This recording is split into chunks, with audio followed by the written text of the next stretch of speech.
You are now listening to the Fantasy Whisper Podcast with your hosts, Johnny Game Time Hicks and Big Travy. What's up, Whisper Nation? That's Big Travy, and I'm Johnny Game Time Hicks, and we're here to give you the fantasy football fix. This is the Fantasy Whisperers podcast. Welcome in. Thank you guys. If this is your first time joining, thank you so much. We appreciate the love and the support. Big Travy, another weekend down. Week 8 is almost completely behind us. We still got the Monday night game, but it's, again, man, these crazy high scores. It's insane, man. Just insane. Yeah, I mean, over-unders just continue to get wrecked in these games. I just think about the Tampa Bay Cincinnati game, for example, where it's, we'll get into that. 37-34, but like it's crazy. We're just seeing massive amounts of, like, the rules are changing, so we're seeing a lot more offense-driven league, and it's benefiting fantasy lineups, maybe not mine in most leagues, but definitely other people's, my opponents. Right, exactly. So hopefully, Whisper Nation, that's not happening to you guys, but I think it's a big part, Travis, is we're just giving too good of information, and our opponents are just listening to us. They're playing the guys we're saying to play, and we end up, getting screwed over because of it. Yeah, it's a thankless job, Johnny. It's right? a thankless job.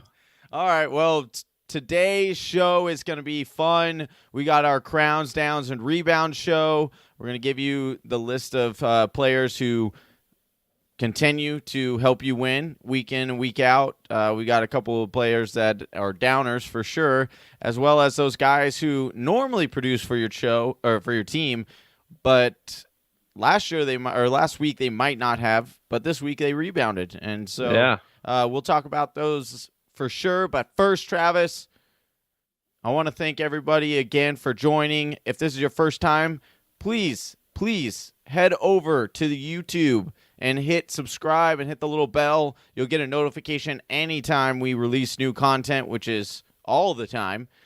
As well as hit us up on Instagram and Facebook. We're releasing articles and pictures and stuff like that all throughout the week. And head on over to the fantasywhispers.com. Travis, you're putting up articles weekly to help Whisper Nation get through this season and continue to dominate. Yeah, all the content for the website usually starts on Tuesday, so we get the waiver piece out. Wednesday, our rankings go up, and Thursday, I like to do a player stay away article where I go through some guys that I like to start, some guys I'd be willing to sit, and just great information you guys can get over there. You can join the newsletter, get some news updates via your email, and then, of course, hit us up on Instagram. Like Johnny was saying, we got all of our great stuff coming out on Instagram, trying to go daily, doing some lives daily to get those updates out to you guys. All right, buddy. Let's jump into the news and notes. Let's do it.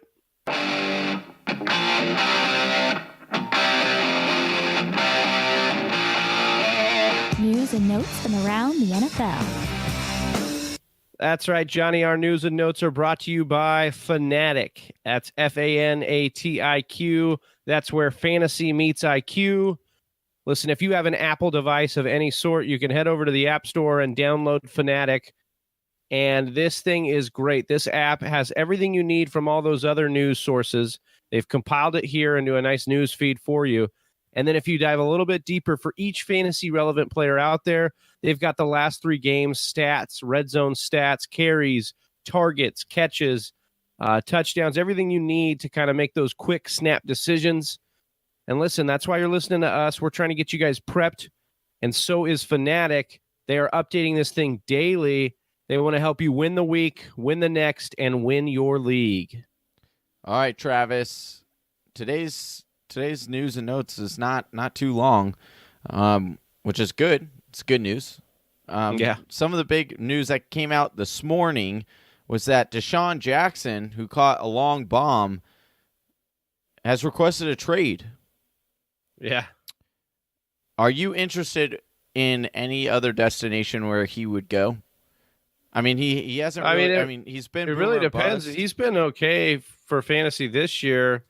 He's actually been, I think he's been okay with regardless of the quarterback. And now we saw that Winston got benched in this game.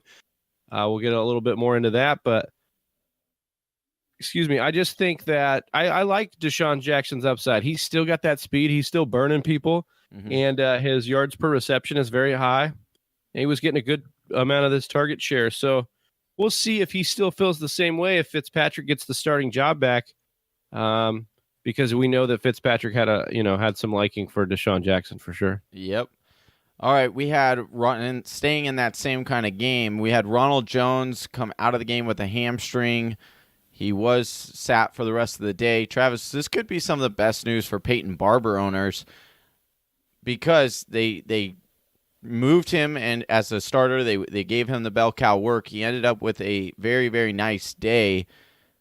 Moving forward, I think that we just need to forget about Ronald Jones this year. I think moving forward to next year, he might be a fantasy asset, but for this year, I just don't see it in the cards, man. He keeps getting injured, or they're not playing him. Yeah, nothing is lined up correctly. I equate it a lot to Rashad Penny. Like, the timing isn't right for these guys to make an impact on the field. We keep thinking it's going to be. They keep having these reawakenings, if you will. And then, just when we thought this was the week, I mean, everybody in the industry is writing sleeper articles for Ronald Jones this week. And Thursday, Peyton Barber's a full go, and Dirk Cutter says, oh, no, he's playing. Yeah. And Barber went out there and he handled his business. He ran the ball. 19. He ran for 85 yards. He ran it 19 times for 85 yards and a touchdown. One-inch touchdown. He looked okay. I'm not bitter. He looked okay behind that line. He's definitely better than the line is, helping him out if you look at the tape. But yeah, this is better for Peyton Barber owners than it is for anybody, rostering Ronald Jones. All right. We had LaShawn McCoy officially cleared concussion protocol and is expected to play tomorrow night. That's big news. For those of you guys who have LaShawn McCoy and were relying on him on Monday night's game, he is a full go for tomorrow night, which is good news for those owners. We saw Matt Breida exit the Cardinals game late. Re-aggravated that ankle injury. It's seriously, it's just sit down. Just sit down for a week, 2, get healthy, and then come back and you could do your thing. But there was probably not a more polarizing situation than this running back situation that was going on this weekend. I mean, all over our Instagram, all over our DMs on social media was what to do with Mostert this week. Oh, what a great matchup. And it was. Yeah. It should have been. And then all of a sudden, last minute, Breida suits up. I mean, this guy will not sit down, and he continuously leaves the game with an injury. And I think, that was the whole knock on him after last year because Shanahan wanted this guy. He went to bat for this guy. He picked him out last year, and he just couldn't stay healthy. And I think that was the knock on him. And I honestly think he's just taking it too personally, and he's just going out there trying to suit up whenever he can. It's like, dude, you have a broken leg. Yeah, I got it, coach. Coach, put me in, coach. Yeah, oh man. That's frustrating.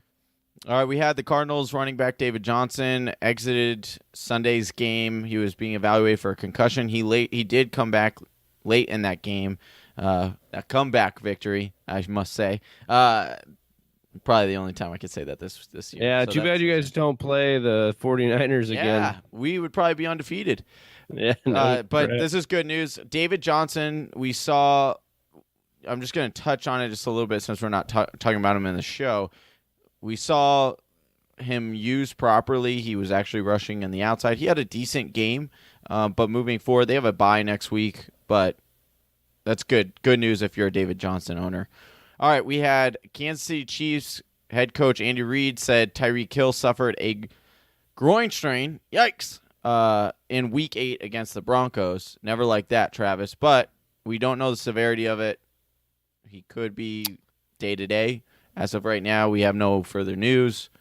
Yeah, right now it's speculation, so monitor this. I've seen a couple reports. One report was that groins are a multi-week deal, so this could be pretty bad. And then the other report was they had the game kind of in hand and they just shut him down early. I hope it's not a long-term deal, just as a fan of Tyreek Hill and what's going on with that team and the offense, but they're in a comfortable situation. They might be willing to rest him if they need to. So, all right, Travis, that does it. That wraps it up for our news and notes section. You ready to get into the show, brother? Are you ready? Let's do it. All right. We're going to start off with the Week 8 crowns. Travis, why don't you kick it off and tell the Fantasy Whisper Nation what they probably already know if they have them on your team, because you probably won this week. Yeah, Marlon Mack is my first crown. I know Johnny had to face him in our legal record, so he is not. This one probably stings Johnny pretty bad. But listen, we don't do this for our own benefit. We do this to help the Whisper Nation, and I need you guys to realize that this guy put in another monster performance since returning 3 weeks ago. He has just been a stud. But in this game against the Raiders, 25 carries, 132 yards, and 2 touchdowns. You look at him over the last 3 weeks, Johnny, and it's not a fluke. This guy has 56 carries, 347 yards. He's 69 fantasy points in most for RB3 behind only Gurley and Hunt over the last 3 weeks. So rest of season, Johnny, I like Marlon Mack. Listen, we talked about it. I wrote an article on it in the offseason. If there was going to be one guy that was a running back for the Colts as the sole lead back in an Andrew Luck-led offense, we knew there was value there. Yeah. We are seeing that come to life. The guy, luckily for him, he's stayed healthy these last 3 weeks, and he's been killing it. I mean, rest of the season, is he an RB1 for you, Johnny? I think so. I mean, you look at, he checks all the boxes, right? He looked good. He's getting the amount of carries you like. He's on a potent offense, and the defense isn't good. So you like all of those situations. Got him working a little bit in the passing game. Travis, here's the most interesting thing to me when it comes to Marlon Mack, right? Naheem Hines, which we've talked about on the show several times, also received 11 carries. He had 78 yards rushing, and he was 2 for 2 in the passing game for 7 yards. And still, he was able to produce the type of game that he did today under 25 carries. That's just insane. This guy, and I know it's really early to say this, Travis, but this guy could be one of those guys we talk about at the end of the year where teams, because he was probably on a lot of people's waivers wires because he was injured for so long. This could be a guy that's, been picked up and you ride to the championship. Like this is one of those guys. I wouldn't be surprised if we're sitting here and the end of the year and we go, okay, Marlon Mack was on 70% of championship winning rosters just because of the way that you hit it all there when you talked about the offense and what he does there. I just think if they continue to give him work in the passing game, he's going to be even more legitimate for them. And it really helps them and helps Luck to have a running game strong like this. Yep. It helps Luck. It helps the defense if they can keep the time of possession more in a better manageable situation, then that's good. So what about you, Johnny? Give me your first crown for this week. So for me, Travis, it's Christian McCaffrey, right? We had a ton of questions when I did the Instagram Live this morning. It was Christian McCaffrey or blank. And I was excited for Christian McCaffrey in today's game because of the amount of targets that he was getting. However, when you looked at his body of work, he had 14 rushes for 45 yards and a rushing touchdown. The rushing touchdown surprised me. It was a very nice run, but he was only 4 of 6 catches for 11 yards and then added another touchdown, which was a batted ball. So I got a little touchdown. I got a little bit lucky this week with that call. But you like to see this from Christian McCaffrey getting the end zone, which is his biggest question mark. However, Travis, if you take those touchdowns away, it is a little bit concerning there. Right. I want to. We talk about like we got these questions back and forth on Instagram about CMC, and what we kind of tell the Whisper Nation is, hey, hold tight on CMC. He's in on 96% of his team's snaps, so his floor is relatively high. If you take away the touchdowns, he's at about 60, or 55, about 6 or 7 points. PPR, it's a little bit more. But I think the point is, like, yes, he catches that pass for the touchdown. That's a deflection. you're only getting that kind of lucky touchdown. Like those kind of luck things happen if you're on the field for 96% of your team snaps. Exactly. So, yeah, I think that he's a fine play for the rest of the year. I don't think he returns that peak value that we thought maybe because he's not the number one option in his red zone. Yeah. In his team's red zone. But yeah, I think he's gotta like him next week. He plays the Tampa Bay Buccaneers. He is going to feast against that defense. Oh yeah. We saw what Joe Mixon did. Yeah, Joe Mixon had a honorable mention for me on Crowns. He's just been killing it. 2 touchdowns.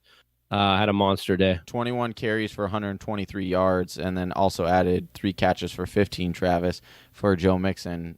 Solid game. So expect a very good game from CMC. I'm sure you'll be writing about it in your starts of the week. Hint, hint. Later this week. All right, Travis, you want to give us your second crown for the day? Yeah, I have to give it up to Old Man Rivers, or should I say Old Man AP, Adrian Peterson out there just dusting fools. I've never seen a slower flipping gusher run in my life. Dude was just hobbling down the field, and the Giants were all the way behind him. But anyways, Travis, yeah, go ahead. Who knew? Yeah. Old running backs.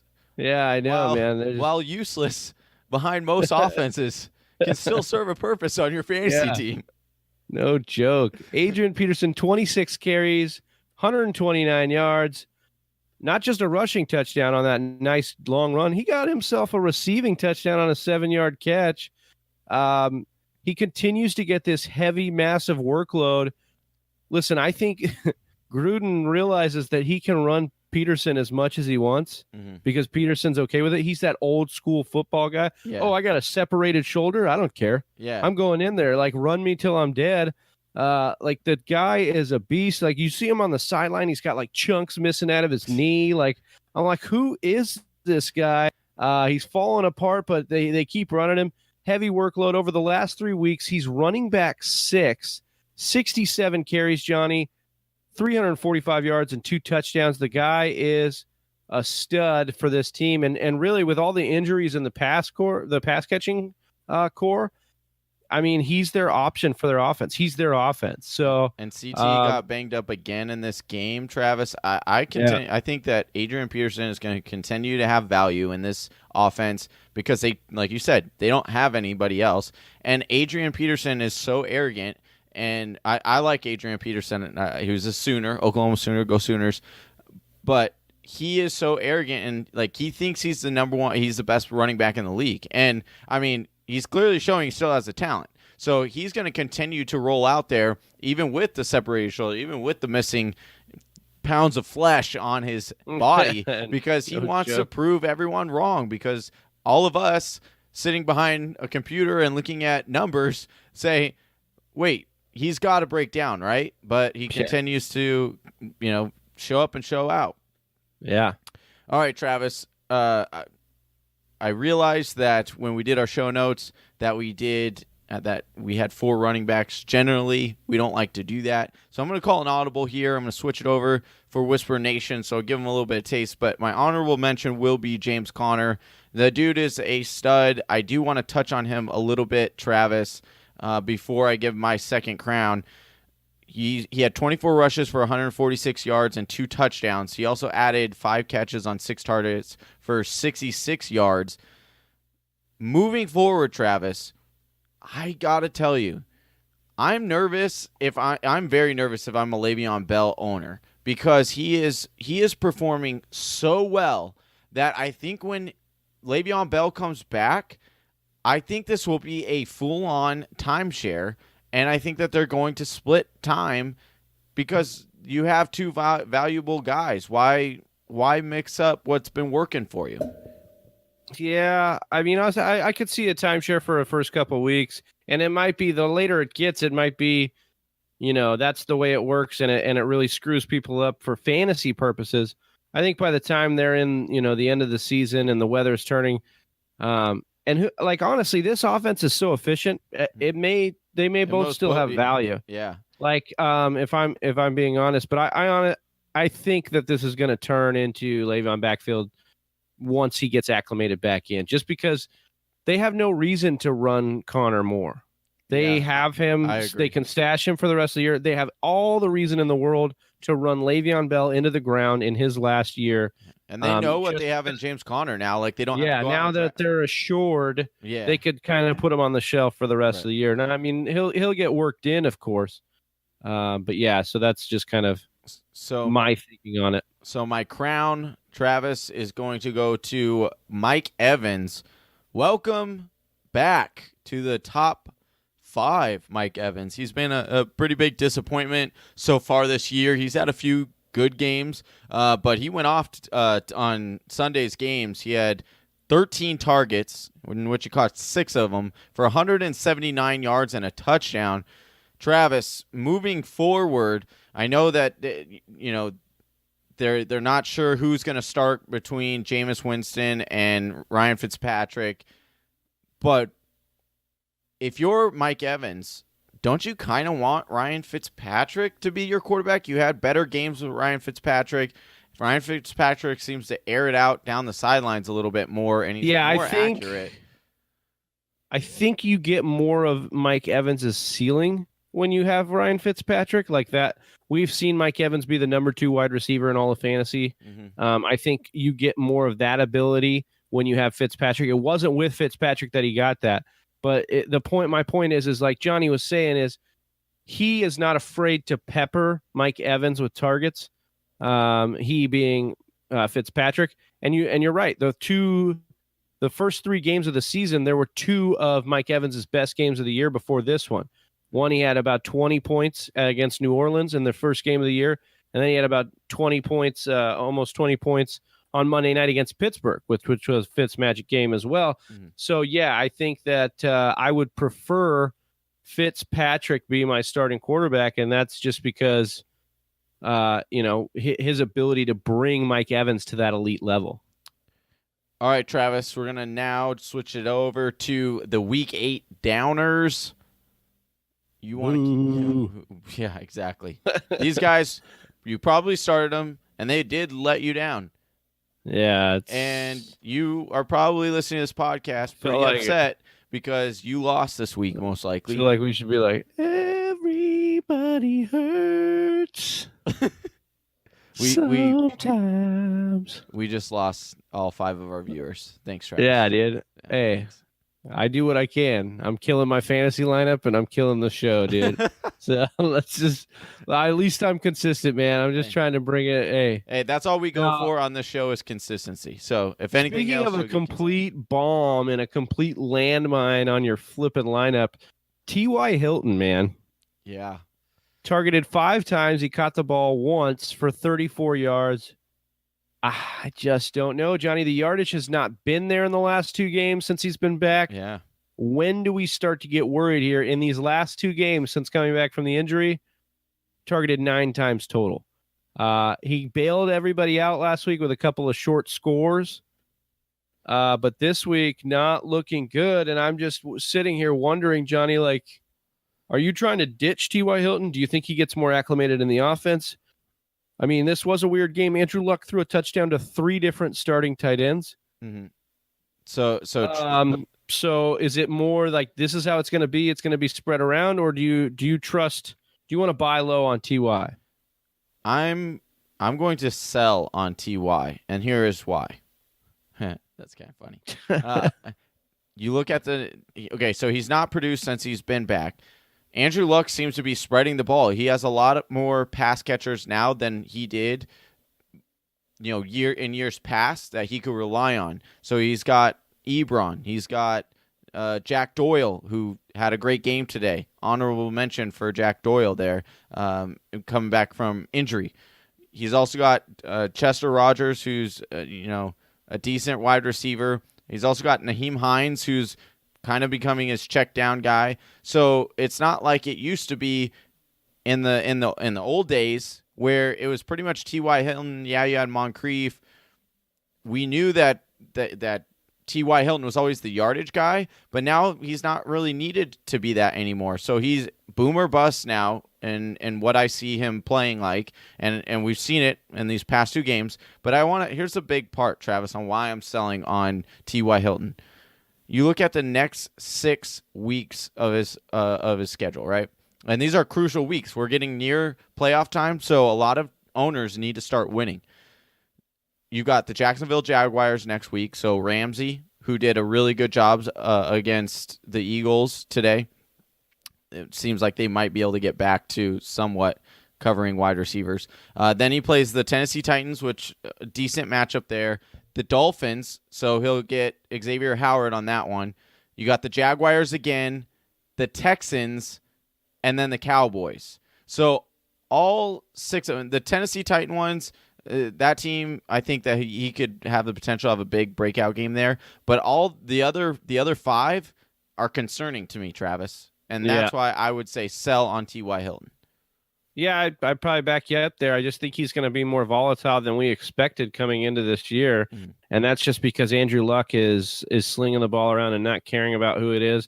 And a lot of that has to do, I think, with the offensive line. You're seeing a lot of work with the tight ends, a lot of work with the backs, and the other, like the check down wide receivers, if you will, because they don't have a great offensive line. He's trying to get the ball out as fast as he can. So, yeah, I'm down on T.Y. this week, and I'm probably down on his outlook for the rest of the season. One thing I will say, though, if you are a undefeated team or you're sitting at like 5 or 6-2, something like that, I wouldn't mind going and buying him. I know I just said I'm down on him, but here's why. Because most likely you can sit him on your bench. Weeks 15 and 16, he plays the Giants and he plays the Tennessee Titans. So those are 2 matchups that you could probably start him in. I mean, you're not confident in it at all, but you could probably buy him really, really cheap right now. So that's just food for thought. All right, I like that. I dig that. Little stash for a playoff team. Yeah. Okay, so for my downer, I got, unfortunately, our boy. Carry on my wayward son. So sad, Travis. Didn't carry on anything, man. No, what is Matt Patricia? I thought we got through to him. I thought we made it very clear that what he was supposed to do with Kerryon Johnson. Yeah, I mean, he just clearly didn't listen, and I'll have to watch a lot more of this tape of this game. It wasn't one I was really tuned in on. But it seemed like maybe the game script got away from there. It got into that shootout style game for them, and I just feel like they couldn't rely on the run. I will say though that him getting the 8 targets was a big part, and that's huge. And as long as Theo Riddick continues to be banged up, like I think you can rely on Kerryon Johnson. He'll have a nice safe floor with the receiving. Yeah, if you were in PPR, in a PPR league, he was decent for you. He had 8 rushes for 22 yards, 6 receptions on 8 targets for 69 yards. So he was okay if you have him in a PPR league. But certainly after a huge breakout game last week, you really expected him to, okay, Matt Patricia is going to say, all right, this is my focal point. We're running back. We're going to use him like a bell cow running back. But unfortunately, we didn't see it that way. Or he didn't see it that way. The game was kind of weird. We had Marvin Jones reemerge in that game. Kenny G kind of fade into the background. That's my honorable mention. 1 target for 12 yards, Travis. Yeah, so just some weird things. We'll see if that shakes out a little bit more normal to what Detroit had been doing before then.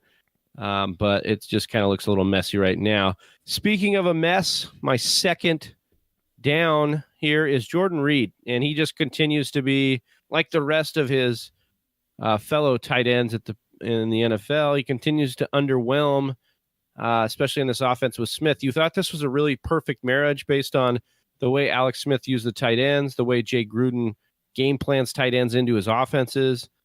He's yet to get more than 65 yards in any game this season, and he's only scored once, and that was in week 1 against the Arizona Cardinals.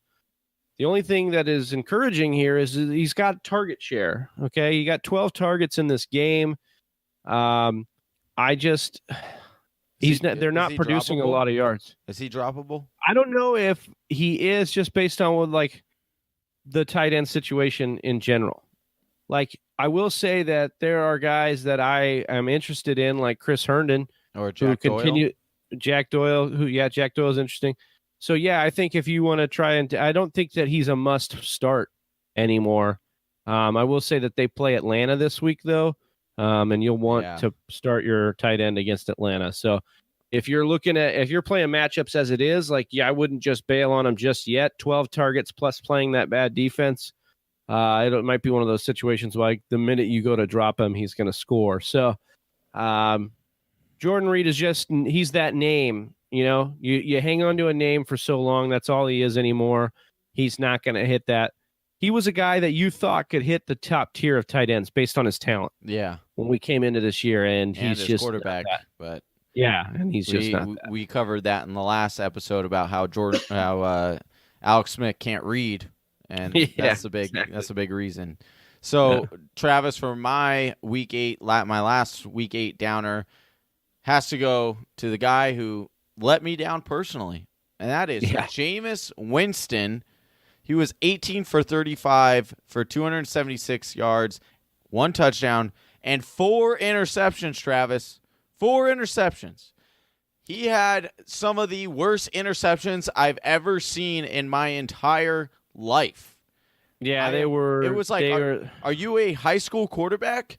Because he makes some magnificent throws on the field, like he has. Yeah. And he just makes the complete polar opposite throws.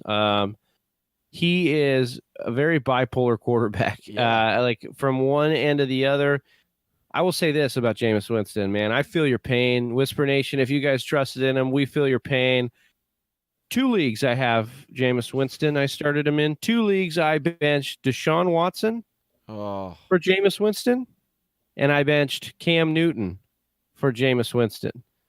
So Jameis Winston has welcomed himself to my waiver wire in those 2 leagues. Yeah, so that was my next question I was going to ask. He will be dropped. One thing is I don't know if I can trust him anymore. Yeah. The other thing is I don't know if Tampa Bay is going to even roll with him anymore. Right.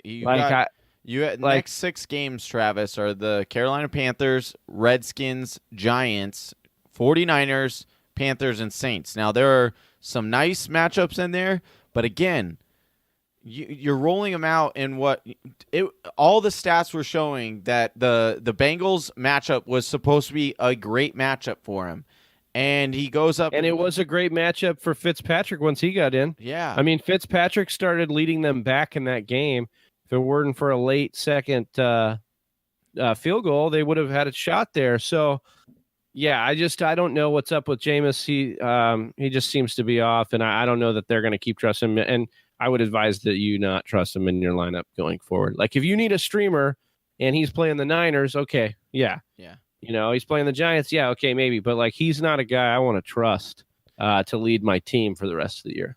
All right, Travis. Speaking of trust, we're going to talk about excuse me. We're going to talk about these next kind of guys who we built a lot of trust in them, and they've let us down last week. No doubt about it. But they came through for us this week. And, Travis, I'm going to kick it off with my own backyard buddy here, and I want to get the chant started. Larry. That's right. Larry Fitzgerald, welcome back. 12 targets, caught 8 of them for 102 yards and a touchdown. I talked about him on Instagram in the morning when we did our lineup show. I said, if Larry Fitzgerald is on your waiver wire, go pick him up. He's got a new offensive coordinator. He knows how to use him. And Travis, Larry Fitzgerald has now scored touchdowns on back-to-back games. He's starting to build that rapport with Josh Rosen. What do you see Larry Fitzgerald the rest of the year? He's on a bye next week, but moving forward, they have a very favorable rest of the season matchups. I think there's a shot for him to be wide receiver 2 for the rest of the year in that realm. I think there's a shot on that. Definitely wide receiver 3 with some upside. My biggest concern wasn't actually the offense earlier in the year. It was the injuries. Like, he was getting banged up here and there. He seems to have shed those injuries and come back really strong here. And now, yes, the new offensive coordinator is a big uptick. 12 targets, leading the team in targets and receptions and yardage. That was big. And so I think that, I like him. Rest of the season, Fitzgerald is a big guy. Like, in our league of record. Johnny went and swooped him up the Sunday morning. I really wanted him there. I ended up having to play Dante Moncrief, and now I'm looking at my lineup going, man, I really wish I had that Larry Fitzgerald in there. So Larry's a guy I was looking at as well.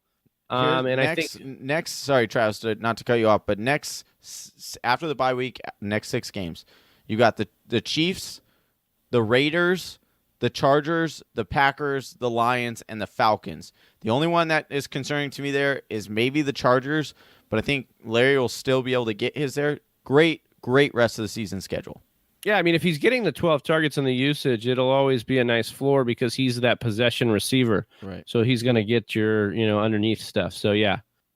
For me, I have a rebound of Marvin Jones Jr., also a wide receiver, also came in and did big things this week, but it was really hard to trust him coming into this week based on his recent production. 10 targets, 7 catches, 117 yards, and not 1 but 2 touchdowns. He had put up a forgettable performance the week before with 3 catches for 29 yards against Miami. Mm-hmm. Comes into this game and torches Seattle. Marvin Jones, man, I don't know if you can trust him to, I think we talked a little bit about this. We talked a little bit about how he's going to show up some days and not the other. I think that's exactly what we're seeing here is you're going to get these pop games out of him because he's that big-bodied, big play wide receiver. But, yeah, I mean, if you had him in your lineup, kudos to you, especially with some bye weeks going on. He paid off for you big time. So he's my rebound for this week. I honestly think Golden Tate is like the only guy that you can consistently trust in this offense because he saw 12 targets. He caught 7 of them for 50 yards. And so he's the only one that's consistently getting the same volume, Travis. So, I'm sure we'll talk about him in next week's show when we dive into next week's matchups. But yeah, kind of insane there. Talking about insane, Travis, someone close to your heart that you mentioned a little bit earlier, Deshaun Watson. Welcome back. 16 for 20, 239 yards, and 5 touchdowns, Travis. He's essentially throwing a touchdown every 3 passes. Yeah, it was insane. It was really, really fun to watch. I want to bring this up as in show notes just to give you guys a little bit, Whisper Nation, a little background. Travis and I talk before each show, or we talk all the time, but we were talking about Patrick Mahomes, of course, because we both gush about Patrick Mahomes. And Travis, you mentioned something that I thought was really cool. And you said that you love Patrick Mahomes because he is so fun to watch. Like, he's on your fantasy team, but you enjoy watching him. He makes it fun. And I don't have Deshaun Watson on any of my teams. But when I was watching that game, like, it was so fun to watch. That was last year's Deshaun Watson in that 7-game stretch. That was the electrifying Deshaun Watson we came to love last year. I will say that the Will Fuller injury, losing Will Fuller for the year, is a big blow to Watson. Kiki Cutie does have burner speed. He's got to come back healthy, though. But he's not exactly Will Fuller. He's more of that slot guy. Yeah. So that'll help. They'll run some trickeration. But, yeah, I mean, this was just great to watch. Hats off. I mean, and Miami obviously was getting torched over the last few weeks. I mean, I wrote about Deshaun Watson in my player stay away article. He was a big play for me. I liked what I was seeing out of getting Fuller back and getting Miami on the slate because of what Miami had done the last couple weeks. But, man, it was so much fun to watch. I couldn't agree more. And Watson really rebounded for his owners that trusted in him after he was letting them down a couple weeks before that. All right, Travis, so, you wanna give us your last my last rebound here is Chris Carson. So we kind of forget about these guys that go on by because Chris Carson and the Seattle Seahawks went to London, played the Raiders, and he had a ho-hum game, 59 scoreless yards in week 6. They got Rashad Penny involved a little bit. It was a blowout. He didn't really see that love, so we kind of were like, okay, what's going on with this backfield? Well, comes out of the bag like gangbusters, 25 rushes for 105 yards and a touchdown. And basically we're seeing Schottenheimer do this, out of the last 5 weeks, 4 out of the last 5, he's given these guys 20-plus touches, whoever the starter is. And as long as it's Chris Carson, you got to bet this guy's anywhere between 20 and 25 touches every game. And he's doing work with him. He looks good. We talked about not wanting a piece of this running game. It's actually one of the most productive running games in the NFL now, just based on the fact that it's pure volume, and they're getting that run. They're getting that offensive line a little bit, more cohesive than it's ever been in the last few years. Mm-hmm. All right, Travis, I wanted to do an honorable mention for the rebounds, and that is Aaron Jones. Congratulations, brother. Like, you showed today that you should be the number one back for the Green Bay Packers. Everyone in the world knew it, except for the head coach for the Green Bay Packers. But you rushed 12 times for 86 yards and a touchdown. You look great against that Rams defensive front. That every time he touched the ball, Johnny, it was just like, oh, okay, this guy is our featured back. Yeah. Like, this guy needs to be our featured back. What I did love about this game, because McCarthy tried to pull some tricks even in this game. Jamal Williams got an early touchdown on him. Garbage. It's some BS that they keep putting Jamal Williams in there because he's not good at running the football. And then even Ty Montgomery got some love in there, even though he lost the game for the Green Bay Packers, essentially, with a kick return fumble. I'll save that for another day because that's really sad. But Aaron Jones got worked in some passes. He caught 2 balls, didn't gain any yards. One was negative, one was positive for a yard. But the fact that they're getting him worked into the passing game, that's how he's going to be a legit RB, 2 and above, is if he gets some passing game work. Yeah. But the guy is too explosive to not get more touches. 12 rushes. I'd like to see that get up to the 15 to 20 range, and then good night, because this guy is averaging well over 5 yards a carry. You can see it when he runs. He's just explosive. And listen, Matt Berry, shout out to Matt Berry. He was a big proponent of this. Only Alvin Kamara had more runs for more than 15 yards last year than Aaron Jones. So Aaron Jones has the big play capability, and you saw it in this game. He busted a game wide open for the Packers that, we didn't think that the Packers belonged in, and he was a big reason why. Yep. All right.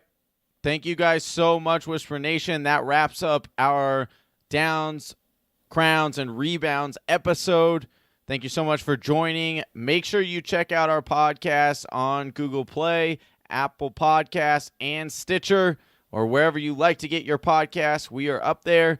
As well as, please go over to thefantasywhisperers.com and get all of our latest content, as well as links to all of our social media accounts and anywhere we are. All right, Travis, that's it for us. That's Big Travy. I'm Johnny Game Time Hicks, and we're out. Peace. Peace.